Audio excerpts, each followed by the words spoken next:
Respect failure as much as you respect success. In fact, fear people who have not failed. They are too innocent to counsel you. There is a requisite level of failure you must carry as a badge to balance your understanding in counseling people. Believe me, anybody who comes to you with 100 over 100 is still a child in the school of success. There is a requisite scar that gives you a balanced perspective. Have you failed enough to be able to talk to me? Don't tell me all the stories. I just prayed and the person was healed. I just spoke and they gave me an auditorium. You are not the person to counsel me. I respect you. Carry your results until you learn the other side of life. My goodness, there are people that have failed enough and they can talk to you. When they talk to you, they utter from their pain. Their pain has been turned to wisdom. Every sentence is a life lesson.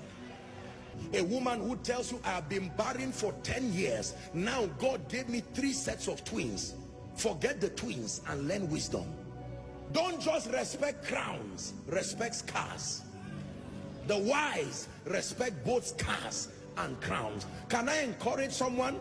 Your failure is still an asset. Don't throw it, archive it. It will be one of the qualifiers for your speaking to people tomorrow.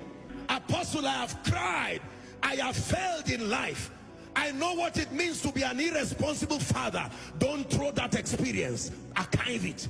One day you will use from that wisdom and mentor an arrogant young man who thinks life is so easy.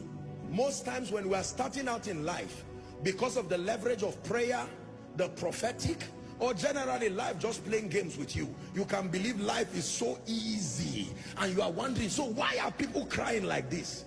I just got married and 3 months it's been so rosy. In fact, my wife is the best thing that has happened to me. And you go online and embarrass yourself. And someone who has been married for 15 years, they say, may God help you.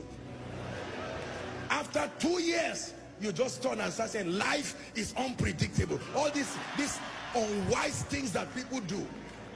Do not just respect those who have succeeded alone. Respect those who have failed. Not everybody fails. Respect those who have failed. Failure is an asset when you can turn it to power. Paul said, let no man trouble me. It is not only anointing that I have, there are scars. Gentlemen, don't just look for those who live in mansions. Go and look for mama and let her teach you the secret of happiness in a hut. There is something you need to learn, because the money you think will come from the mansion, you will be surprised. You don't know the depression and the drugs that surround those mansions.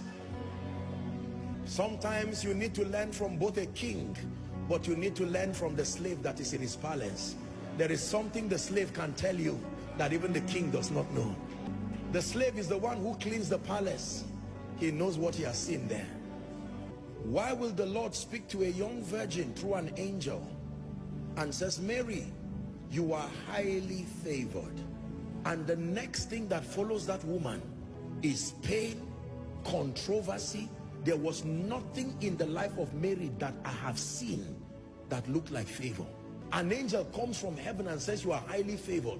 I would expect the king to call her and say, I had a dream. There is free land for you.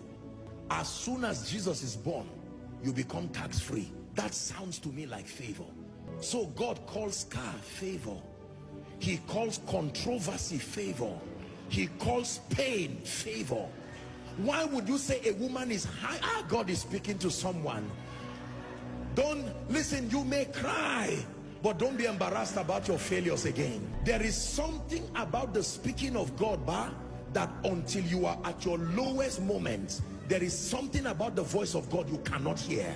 There is a pain requirement to hear certain things about God. Tonight's message is very deep. For some of you, you really will not understand it this night. You are too innocent. You have been shielded by the sacrifices of others. You may not really understand this. There is a pain requirement that brings out the clarity and the purity of the voice of God. There is a way a man of God fails and fails and fails in ministry, that he goes back and he says, Lord, teach me. When he writes a book about the leadership of the Spirit, read it. That pain has purified any flesh and the need to make a name. It's gone. That is the reason why when people go through things and they come out of it, they usually come out with an anointing. Barren for 16 years, laughed at by people. As she gets triplets, it's not only children she got. The day she speaks over you, she will terminate barrenness in a moment, because every time she sees you, like the high priest, she's touched with the feelings of your infirmity. Let me tell you the truth. You see, many of you see today that I pray for people and I'm just speaking and you see the power of God. It's not only prayer and anointing, no.